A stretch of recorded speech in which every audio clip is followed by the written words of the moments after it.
I said move faster, you lazy black bitch! Vivian Ashworth's diamond-studded hand explodes across Zara Williams' face.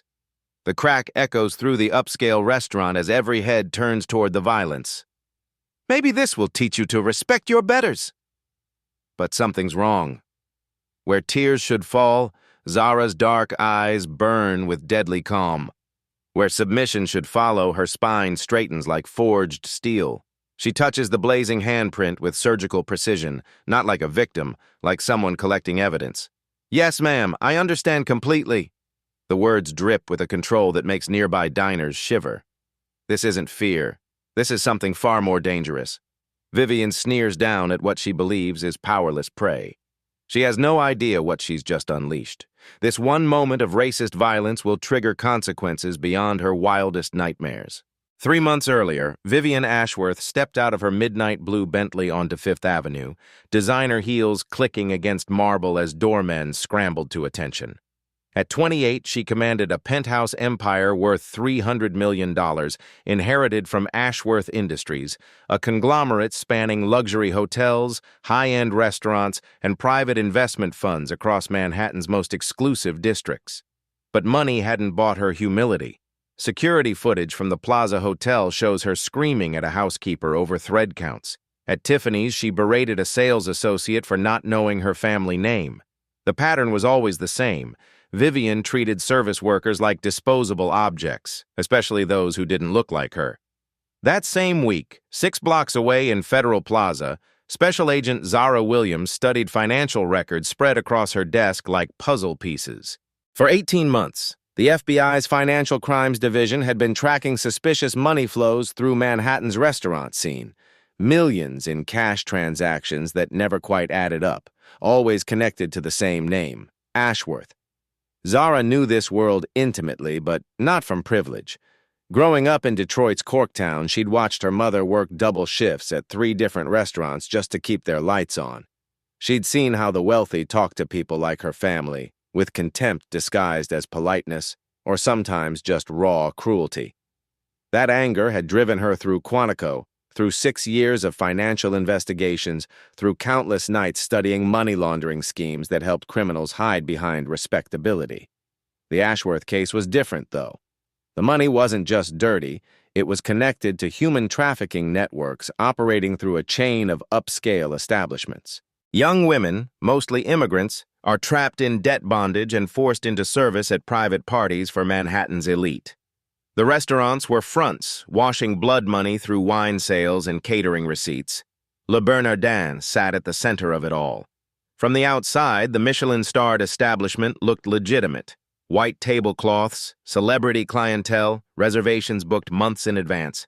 But FBI surveillance revealed a different story. Large cash deposits appeared every Tuesday. Kitchen staff worked 18-hour shifts without overtime, and certain VIP guests received services that never appeared on any menu. Zara's supervisor handed her the undercover assignment on a gray October morning. 6 weeks of intensive preparation followed. She learned wine pairings, memorized table numbers, practiced carrying multiple plates without trembling, skills that felt foreign to someone trained in firearms and federal law. But she also studied the psychological profiles of targets like Vivian Ashworth, learning to recognize the triggers that made entitled narcissists reveal their true nature. The hardest part wasn't the physical preparation. It was learning to swallow her pride, to let insults roll off her back, to smile while being treated like dirt. Every day in training, instructors reminded her that maintaining cover meant accepting abuse without retaliation. One moment of anger could blow an operation that had taken years to develop. On her first day at Le Bernardin, Zara noticed everything the other servers missed. How manager Phillips nervously checked his phone every 20 minutes. How certain customers paid in cash for wine that cost more per bottle than most people earned in a month. How the kitchen staff avoided making eye contact with anyone in management. The restaurant's legitimate staff welcomed her warmly. Maria, a server from El Salvador, showed her how to balance the heavy silver trays. James, the sommelier, taught her which wines paired with each entree. They had no idea their new colleague wore a wire thinner than dental floss, or that her perfectly manicured nails concealed a GPS tracker smaller than a pinhead. Week by week, Zara gathered intelligence. She photographed receipts during her breaks. She memorized license plates in the valet area. She listened to conversations at tables 12 and 15, where private investors discussed portfolios that couldn't possibly generate the returns they claimed. Every piece of evidence pointed to the same conclusion. Ashworth Industries was the keystone holding together a criminal empire worth over $50 million. But the investigation needed more than financial records. It needed someone caught in the act, someone whose arrogance would make them careless. Someone like Vivian Ashworth, who considered herself untouchable. The trap was set. All they needed was for their target to walk into it. On a cold Tuesday evening in January, Vivian's Bentley pulled up to Le Bernardin's valet stand. She stepped out in a fury, already shouting at her driver about traffic delays. Inside, Zara Williams adjusted her apron, checked her hidden recording device, and prepared to meet the woman who would soon learn that privilege isn't the same thing as protection. What neither of them knew was that this encounter would change both their lives forever. Vivian Ashworth swept through Le Bernardin's entrance like a storm system, her Hermès coat billowing behind her as she surveyed the dining room with obvious displeasure. The hostess, a young woman with nervous eyes, approached with a practiced smile. "Welcome to Le Bernardin, Miss Ashworth. Your usual table is—" I specifically requested table 7 by the window, not table 12 in the back corner like some nobody tourist. The hostess glanced at her reservation book, confusion flickering across her face. "I'm sorry, but table 7 is occupied this evening. Perhaps table 9 would—" "Do you know who I am? Do you understand that my family owns a stake in this establishment?" Zara watched the exchange from behind the server station, recognizing the familiar pattern. Vivian's voice carried that particular tone of manufactured outrage that wealthy people used when they wanted to remind everyone of their superiority. Other diners had begun stealing glances, some already reaching for their phones. The hostess wilted under Vivian's glare, eventually relocating an elderly couple to accommodate the demand.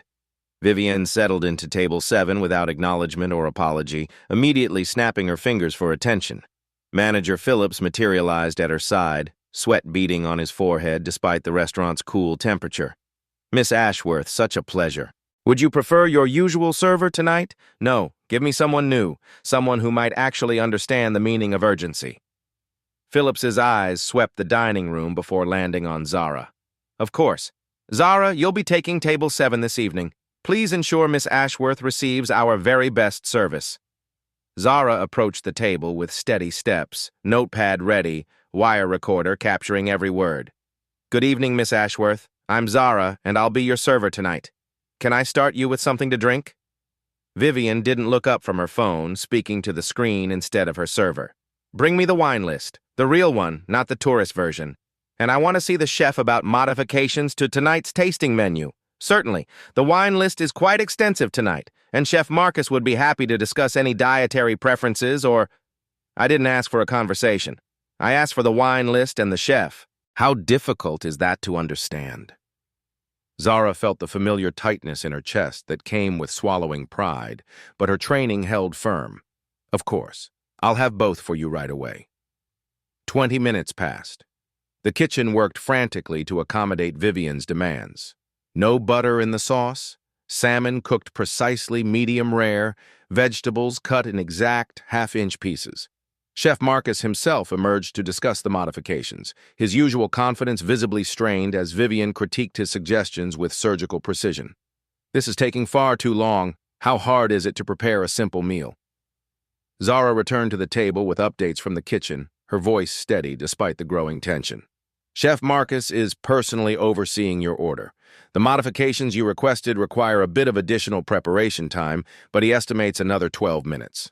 12 minutes? What exactly are they doing back there, growing the vegetables? The kitchen is preparing everything fresh to your specifications. I can certainly check on the progress if you'd like. I'd like competent service. Is that too much to ask in a restaurant this expensive?" Other diners had begun staring openly now, conversations dying at nearby tables as Vivian's voice rose. An older gentleman at table 4 lowered his menu, frowning at the disruption. A young couple at table 11 exchanged uncomfortable glances, the woman discreetly angling her phone toward the scene. I understand your frustration and I apologize for the delay. Can I offer you a complimentary appetizer while we wait?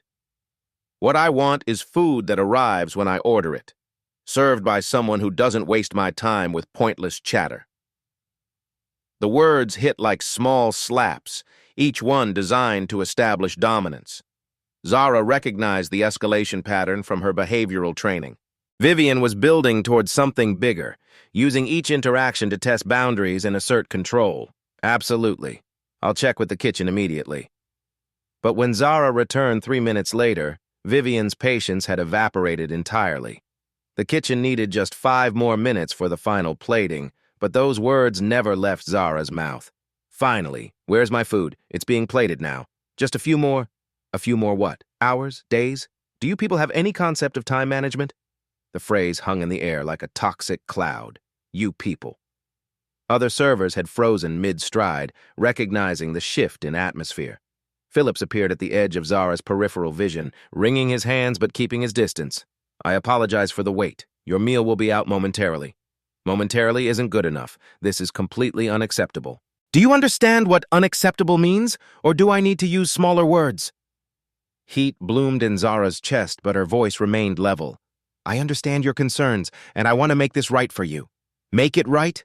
You've already ruined my entire evening with your incompetence.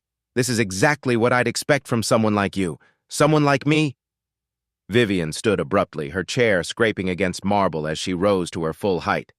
Don't pretend you don't know what I mean. You people are all the same, slow, lazy, and completely incapable of basic service. Maybe if you spent less time making excuses and more time actually working. The restaurant had gone completely silent now. Servers stood frozen with plates in their hands. Diners held their breath, phones recording from multiple angles. Even the kitchen noise had died to a whisper. Ma'am, I'm doing everything I can to— Everything you can? This is everything you can do? Stand there making pathetic excuses while I wait for a meal I ordered an hour ago? Zara felt her training kick in, the de-escalation techniques that had been drilled into her at Quantico. I understand you're upset. Let me speak with the manager about— I don't want to speak with the manager. I want to speak with someone who has the authority to fire incompetent staff members who clearly don't belong in an establishment like this. Vivian stepped closer, invading Zara's personal space with predatory confidence.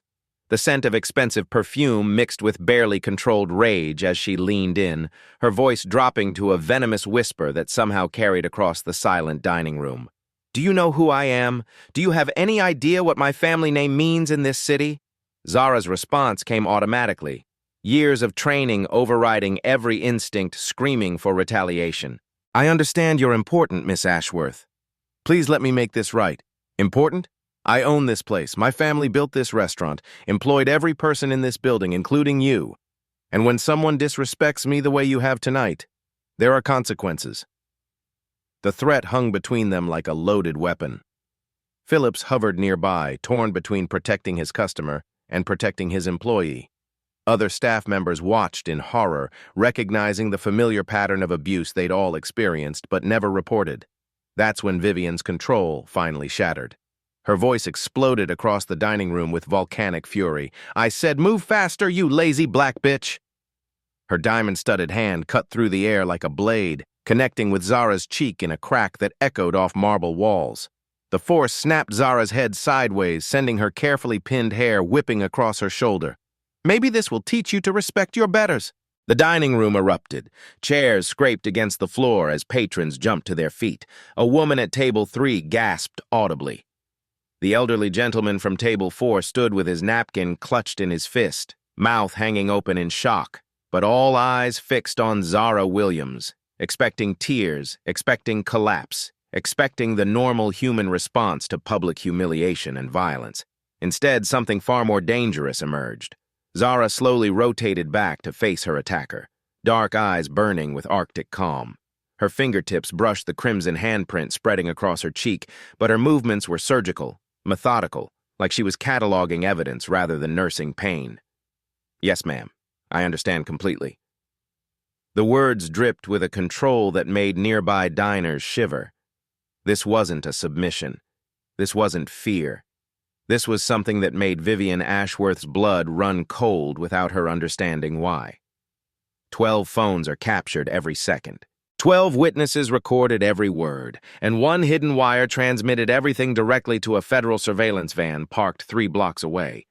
What none of them knew was that this moment would destroy everything Vivian had ever known. The silence stretched for 3 heartbeats before chaos erupted. Phillips rushed forward, his face pale as parchment, hands fluttering uselessly in the air between Vivian and Zara. "Miss Ashworth, please, let's all just take a breath and... Get away from me! This incompetent girl has ruined my entire evening and I want her fired immediately!" Phillips turned to Zara with desperate eyes, clearly calculating which patron would cost him more to lose. "I'm so sorry this happened. Perhaps you should take a break. Collect yourself in the back." She's not going anywhere until she apologizes properly. On her knees, like she should have been from the beginning. The words hit the dining room like a physical blow. At table 11, the young woman recording on her phone whispered to her companion, "That's completely insane." At table 3, an older black woman stood up slowly. "Ma'am, I think that's enough. You need to leave this young lady alone." Vivian whirled toward the new voice, eyes blazing. "Excuse me? Did I ask for your opinion? You assaulted someone. That's not an opinion, that's a crime." Phillips stepped between them, sweat visible on his collar. "Ladies, please, let's not escalate this further. Miss Ashworth, perhaps we could comp your meal and... Comp my meal? I want this girl fired and arrested for theft of service." The woman from table 3 pulled out her phone. "I'm calling the police. What I witnessed was assault. Don't you dare! My family's lawyers will destroy you, but the call was already connected. Yes, I need to report an assault at Le Bernardin restaurant. A woman just struck a server." Vivian's voice reached a pitch that made glassware vibrate. "This is ridiculous. She's a server. She works for me. I have every right to discipline incompetent staff." Phillips looked like he might faint. "Miss Ashworth, you don't employ our servers, and we don't discipline anyone with violence." "I don't care about your policies. Fire her now, or I'll make sure this restaurant loses every client it has." The threats poured out in a torrent, each one more incriminating than the last. Other diners began standing, some heading for exits, others moving closer with phones extended. When officers Martinez and Carter arrived 8 minutes later, they found a wealthy woman in designer clothes screaming about property rights, while a composed young server stood silently with a handprint across her cheek. "Ma'am, we need you to calm down and explain what happened." "Finally! Officers, I want this girl arrested immediately. She's been stealing from me all evening, stealing my time, my money, and when I tried to correct her behavior, she became threatening." Officer Martinez looked at the witnesses, then at Zara's marked face. "Ma'am, from what we can see, you're the one who committed assault. Multiple witnesses called to report that you struck this server. That's impossible. You can't assault your own property." The words hung in the air like toxic gas. Even Phillips stepped back. Officer Carter pulled out his notepad, writing furiously. "Ma'am, are you saying you consider this woman your property? Not literally, but she works in service, which means she serves people like me. When service workers fail, there have to be consequences." Officer Martinez turned to Zara, noting her eerie calm. "Miss, are you injured? Do you need medical attention?" "I'm fine, officer. Just doing my job." The simple dignity made Vivian explode again. "See? She admits she wasn't doing her job. I demand you arrest her for theft of services." Witnesses began speaking simultaneously. The woman from table 3 stepped forward. "Officer, I saw everything. This woman used racial slurs and struck the server without provocation." The young couple from table 11 showed their phone recording. The elderly gentleman from table 4 cleared his throat. "I've been coming here for 12 years, and I've never seen anything so disgraceful. That young lady handled herself with remarkable grace." Officer Carter looked at Vivian with growing incredulity. "Ma'am, you believe you have the right to physically strike service workers when they're incompetent? Yes, that's how you train people properly." More witnesses stepped forward. A businessman from table 8, a family from table 6. Even other servers began sharing stories of previous encounters with Vivian that they'd never dared report. The officers exchanged glances, recognizing a clear case. "Ma'am, you're under arrest for assault in the 3rd degree. This is outrageous." "Do you know who my father is? Do you understand what kind of lawsuit you're inviting?" But handcuffs were already clicking into place. As Vivian was led toward the exit, still screaming threats and demands, she had no idea that every word was being transmitted to federal agents who had been waiting months for exactly this moment. Zara remained perfectly still, watching justice begin its slow, methodical work. She touched her cheek once more, feeling the sting that would soon become evidence in a case far bigger than anyone in that dining room could imagine.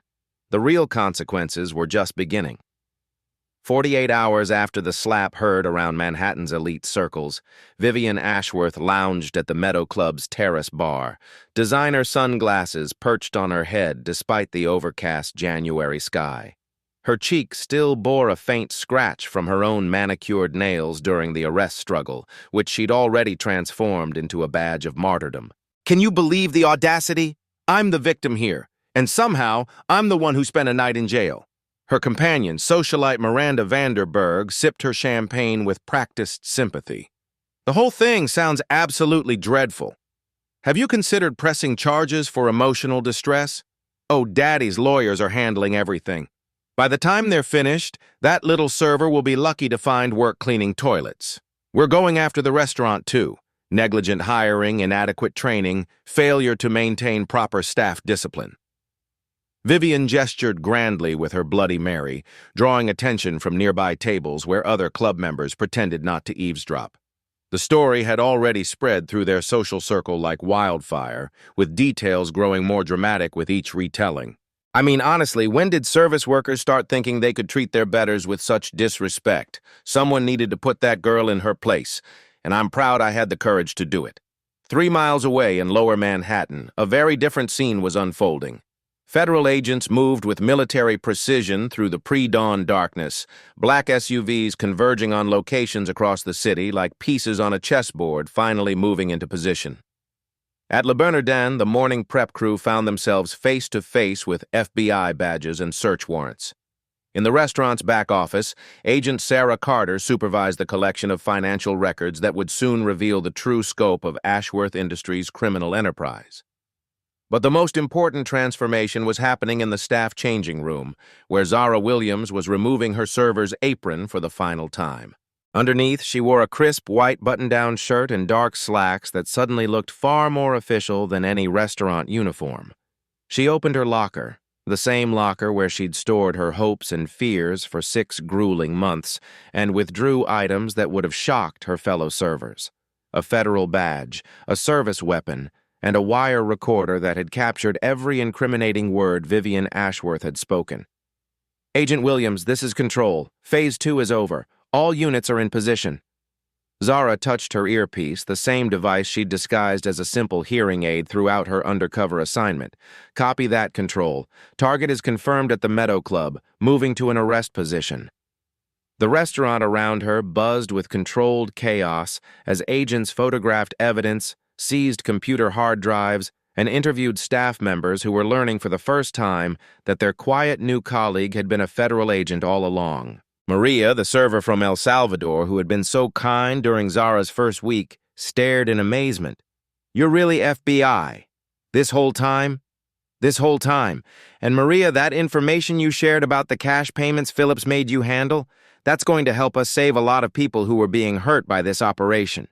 Meanwhile, at the Meadow Club, Vivian was reaching the crescendo of her performance. She stood on the terrace, arms spread wide, addressing her audience of wealthy peers with theatrical indignation. "The problem with this country is that certain people have forgotten their place in society. They think because they can take our orders and serve our food, that somehow makes them equal to us. Well, I'm here to tell you that equality is earned, not given." Murmurs of agreement rippled through the crowd. These were people who had never questioned their right to treat service workers as lesser beings, who saw Vivian's actions as a necessary correction to social order. That's when the black SUVs arrived. FBI agents moved through the club's manicured grounds like a precision strike force. Agent Rodriguez flashed his badge at the startled valet. Agent Thompson secured the rear exits. And Special Agent in Charge Marcus Webb strode through the main entrance with the confidence of someone who had been planning this moment for 2 years. Vivian was still holding court when she noticed the commotion. Club members began pointing toward the main building, where men and women in dark suits were showing badges to increasingly nervous staff. What on earth is happening? Did someone forget to pay their taxes? But her laughter died when she saw a familiar figure walking across the terrace toward her. Zara Williams, no longer in server's clothing, no longer submissive, no longer hiding behind a carefully constructed facade. The badge clipped to her belt caught the winter sunlight like a signal flare. Vivian Ashworth? The voice was the same, but everything else had changed. Gone was the deferential tone, the apologetic posture, the careful subservience. In its place stood a federal agent with 6 years of training and an arrest warrant. "I'm Special Agent Zara Williams, FBI Financial Crimes Division. You're under arrest for money laundering, conspiracy to commit human trafficking, and assault on a federal officer." The terrace erupted in chaos. Champagne glasses shattered on marble as club members scrambled backward. Miranda Vanderberg's mouth fell open in a perfect O of shock, and Vivian Ashworth, for perhaps the first time in her privileged life, found herself completely speechless. "That's impossible. You're a waitress. You served me dinner. I served you justice. And I've been investigating your family's criminal organization for the past 6 months." Agent Webb stepped forward with handcuffs, his voice carrying across the stunned silence. "Miss Ashworth, you have the right to remain silent. Anything you say can and will be used against you in a court of law. This is insane. You can't arrest me. I'm the victim here. She's the one who what? Did her job, collected evidence, maintained her cover while you assaulted a federal officer?" Zara's voice cut through Vivian's hysteria like a blade. "Every word you spoke, every threat you made, every racist comment you thought no one important was hearing. It's all on record. 6 months of wire recordings, dozens of witnesses, bank records showing $50 million in laundered money flowing through restaurants your family controls." As the handcuffs clicked into place, Vivian's legs gave out. The magnitude of her situation crashed down like an avalanche. This wasn't about a slap anymore. This wasn't about disciplining an insubordinate server. This was about a criminal empire that was crumbling around her, brought down by the very woman she'd thought she could abuse with impunity. The club members watched in horrified fascination as Vivian Ashworth, heiress, socialite, and symbol of untouchable privilege, was led away in federal custody. And at that moment, everyone present understood that the old rules had just changed forever. The federal courthouse at 500 Pearl Street had witnessed countless confessions, but few suspects had ever arrived in such spectacular denial. Vivian Ashworth sat in Interrogation Room 3, her Chanel suit wrinkled from the arrest, her perfectly styled hair now disheveled, still clinging to the belief that this was all an elaborate mistake. "This is absolutely ridiculous. I demand to speak with my attorney immediately, and I want that waitress fired and prosecuted for fraud and impersonation." Special Agent Marcus Webb sat across from her, a manila folder thick with evidence resting unopened on the metal table between them. "Miss Ashworth, you've read your rights. Your attorney is en route. But I think you should understand the scope of what we're discussing here." "The scope? The scope is that I slapped an insubordinate employee, and somehow you people have blown this completely out of proportion." Agent Webb opened the folder, revealing bank statements, wire transfer records, and surveillance photographs that had nothing to do with restaurant service. These documents show systematic money laundering through 12 different establishments owned or controlled by Ashworth Industries. We're talking about $53 million in criminal proceeds. Vivian stared at the papers as if they were written in a foreign language. "I don't know what any of this means. I don't handle the business operations. But you do handle the personal operations, don't you? Like your monthly visits to Le Bernardin, like your special arrangements with Manager Phillips, like your knowledge of which nights certain VIP services were available." Webb spread surveillance photos showing Vivian entering the restaurant on multiple occasions, always on the same nights when large cash transactions appeared in the books. Her face went pale as she recognized herself in image after image. "This proves nothing. I eat at Le Bernardin because the food is excellent. The food wasn't what you were buying, though, was it? According to our financial analysis, you personally authorized payments totaling $800,000 over the past 18 months. That's a lot of salmon." Agent Webb pulled out another set of documents, these ones marked with red classification stamps. "These are wire transfer records from your personal accounts. Every month, like clockwork, payments to shell companies that don't actually exist. The money disappears into offshore accounts, then reappears as cash payments to restaurant staff who aren't on any official payroll. My accountant handles all of that. I just sign what he tells me to sign. Your accountant, Michael Torres, was arrested this morning. He's been very helpful in explaining exactly what those payments were for. Would you like me to read his statement?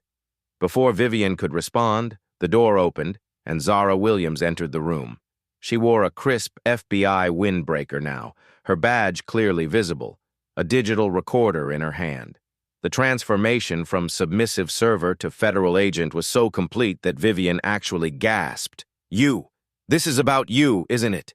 This whole thing is some kind of revenge plot because I had to discipline you. Zara sat down with the same calm control she'd shown while being slapped. Actually, Miss Ashworth, this investigation began long before we ever met. I was assigned to infiltrate Le Bernardin because we already knew it was being used to launder money from human trafficking operations. Human trafficking? That's insane. We run legitimate businesses. Agent Webb slid another set of documents across the table.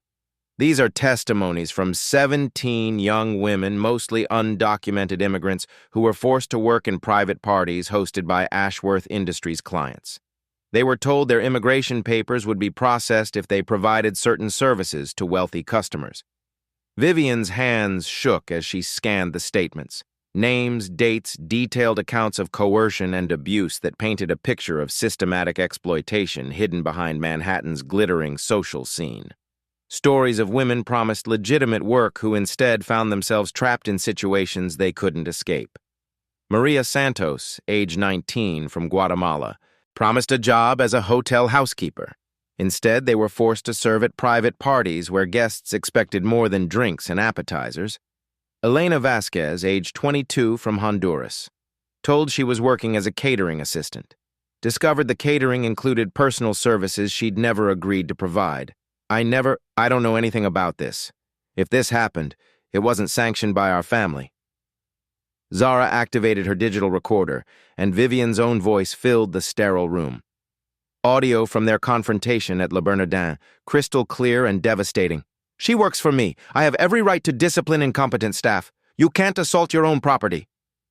The words that had seemed like simple arrogance 2 days ago now sounded like confessions of a mindset that enabled human trafficking. Vivian listened to herself with growing horror, finally understanding how her casual cruelty fit into a much larger pattern. That's not what I meant. I was angry. People say things when they're upset. Agent Webb leaned forward, pulling out more recordings. But it wasn't just that night, was it? Agent Williams, would you play recording 17B? Zara's fingers moved across the digital player, and suddenly the room filled with Vivian's voice from a different night, speaking to Manager Phillips about arrangements for a private party. Make sure the new girls understand what's expected of them. These clients pay premium prices for premium service, and I don't want any complaints about attitude problems. Another recording, this one from 3 weeks earlier. I don't care if she's tired. She knew what she was signing up for when we sponsored her visa. If she doesn't want to work, she can go back to whatever slum she crawled out of. And another. The blonde one from last week was perfect. See if you can get more like her. Young, grateful, not too much English. Our clients prefer girls who don't ask too many questions. With each recording, Vivian's face grew paler. These weren't the words of someone ignorant about human trafficking. These were the words of someone actively managing it. Webb continued the assault of evidence.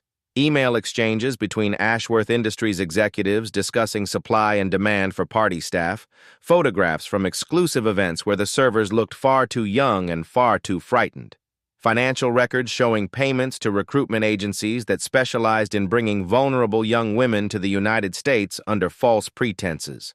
Most damning of all were the medical records, young women treated for injuries that suggested abuse, emergency room visits with stories that didn't quite add up, pregnancy tests and abortion procedures paid for by shell companies connected to Ashworth Industries. My God, you've been recording me for months. This is entrapment. Zara's voice remained professionally neutral. It's called an undercover operation, and it's completely legal. Every conversation was recorded in a public place or during the commission of a crime. Agent Rodriguez entered with another update. Sir, we've finished the search for the Ashworth estate. We found additional records hidden in a safe behind the wine cellar. Names, photographs, medical information on over 200 women brought into the country through their network over the past 5 years. 200 women. The number hung in the air like a physical weight. Vivian stared at the growing mountain of evidence, finally beginning to comprehend the scale of destruction her family had orchestrated. Vivian's attorney, Thomas Whitfield, arrived 90 minutes into the interrogation.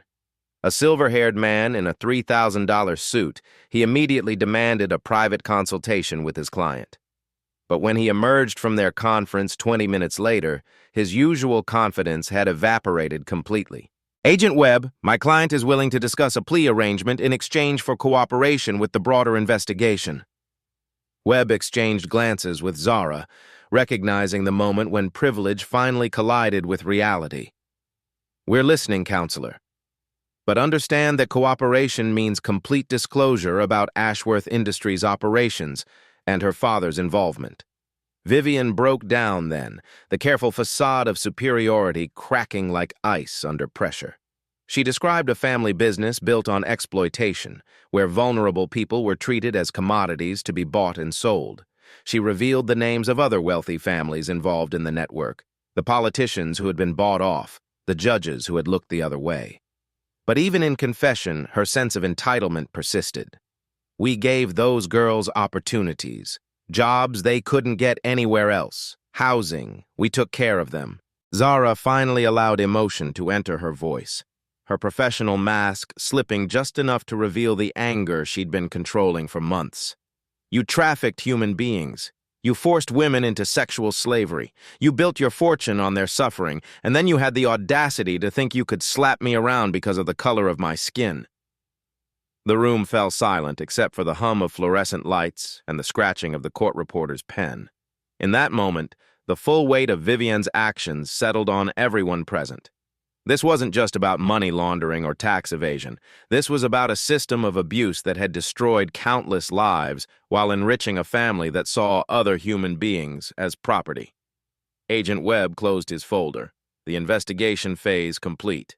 "Miss Ashworth, based on your cooperation, the federal prosecutor will consider reducing some charges, but you're looking at serious prison time, potentially 15 to 20 years. 20 years? For what? For running a business? For conspiracy to commit human trafficking? For money laundering? For operating a criminal enterprise? And yes, for assaulting a federal officer in the commission of those crimes." The revelation that her father was also in custody seemed to break Vivian's last connection to her former life. She slumped in her chair, designer clothes wrinkled and stained with tears, finally understanding that privilege couldn't protect her from the consequences of systematic cruelty. Zara stood to leave, her part in the interrogation complete. As she reached the door, Vivian called out with desperate confusion, "Why? Why did you let me hit you? Why didn't you arrest me right then?" Zara turned back, and for the first time since entering the room, she smiled, not with triumph, but with something approaching pity. "Because I needed you to show everyone exactly who you really are, and you did that perfectly." 6 months later, the Daniel Patrick Moynihan United States Courthouse stood bathed in October sunlight as media crews assembled for what had become the most watched federal sentencing in New York's recent history. The Ashworth human trafficking case had captivated the nation, not just for its scope, but for the dramatic way it had unfolded, starting with a racist slap in an upscale restaurant and ending with the dismantling of a criminal empire. Inside courtroom 15D, Vivian Ashworth sat at the defendant's table wearing an orange jumpsuit instead of designer clothing. 6 months in federal detention had stripped away the last vestiges of her former arrogance. Her hair hung limp without professional styling, her face pale without expensive makeup, her hands folded in her lap without the glittering jewelry that had once defined her status. Judge Patricia Carter presided over the packed courtroom with stern dignity, her voice carrying clearly as she addressed the gallery. "Before I impose sentence, I want to hear from those whose lives were affected by the defendant's actions." The victim impact statements began with Maria Santos, the 19-year-old from Guatemala whose testimony had helped break the case wide open. She approached the podium with quiet courage, speaking in accented but clear English. "Your Honor, when I came to this country, I believed I was going to work in a hotel. Instead, I was forced to serve at parties where men treated me like an object they had purchased. Miss Ashworth knew what was happening to me and girls like me. She profited from our suffering. Elena Vasquez followed, then Carmen Rodriguez, then a dozen other young women whose stories painted a devastating picture of systematic abuse. Each testimony chipped away at any remaining sympathy for the defendant, revealing the human cost of crimes that had been hidden behind charity galas and society page photographs. But the most powerful moment came when Zara Williams took the stand, not as the FBI agent who had solved the case, but as someone who had experienced Vivian's cruelty firsthand. Your Honor, when the defendant struck me, she revealed something essential about her character. She saw me as property to be disciplined, not as a human being deserving of basic respect. That same mindset allowed her to participate in a system that treated vulnerable women as commodities to be bought and sold. Zara's voice remained steady, professional, but her words carried weight that filled the silent courtroom. The defendant's assault on me was just one moment of violence in a pattern of abuse that destroyed countless lives. She needs to face consequences not just for what she did to me, but for what her family's organization did to hundreds of innocent women. When Vivian's attorney rose for final arguments, his words felt hollow against the mountain of evidence and testimony. Your Honor, my client was a young woman influenced by family expectations and business practices she didn't fully understand. She deserves consideration for her cooperation with federal investigators, but federal prosecutor Rebecca Martinez countered with devastating precision.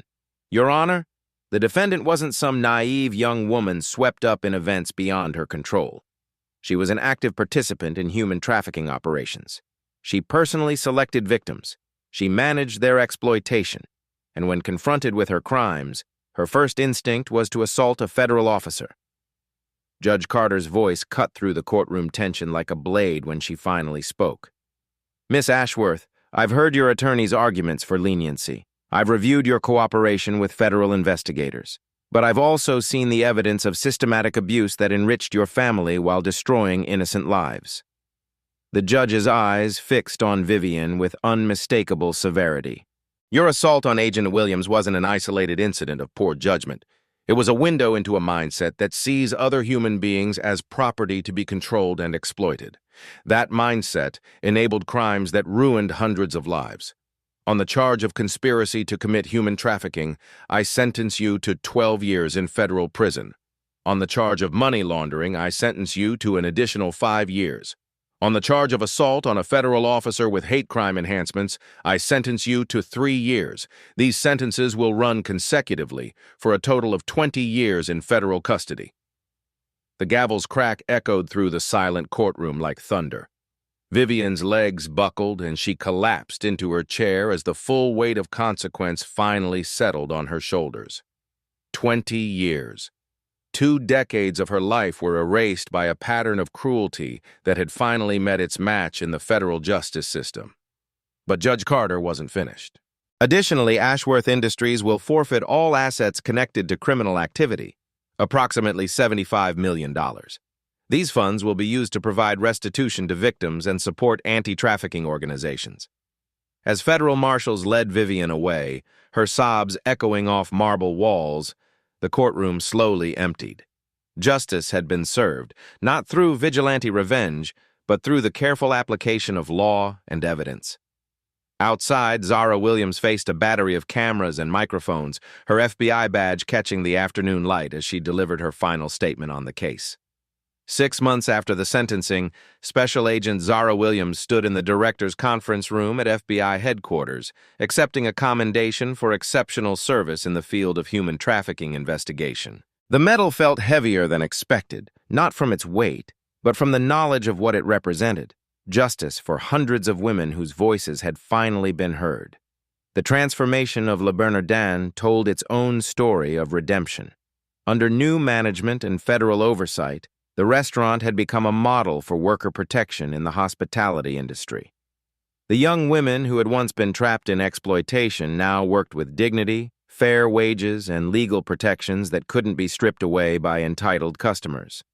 Maria Santos had enrolled in community college, studying business administration with dreams of opening her own restaurant someday.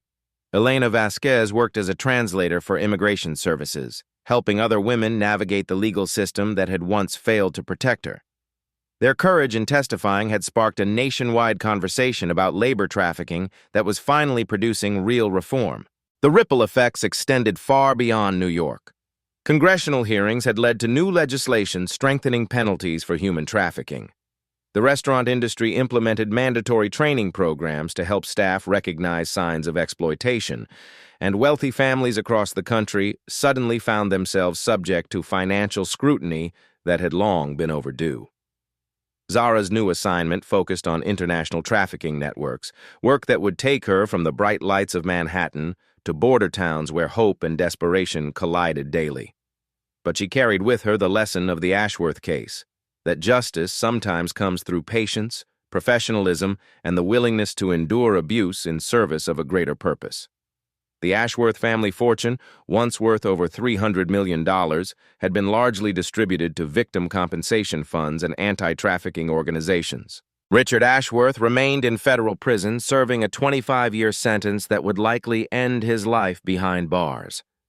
The family name, once synonymous with Manhattan elite status, had become a cautionary tale about the consequences of unchecked privilege. But perhaps the most important change was harder to quantify. In restaurants across the city, servers stood a little straighter when faced with difficult customers.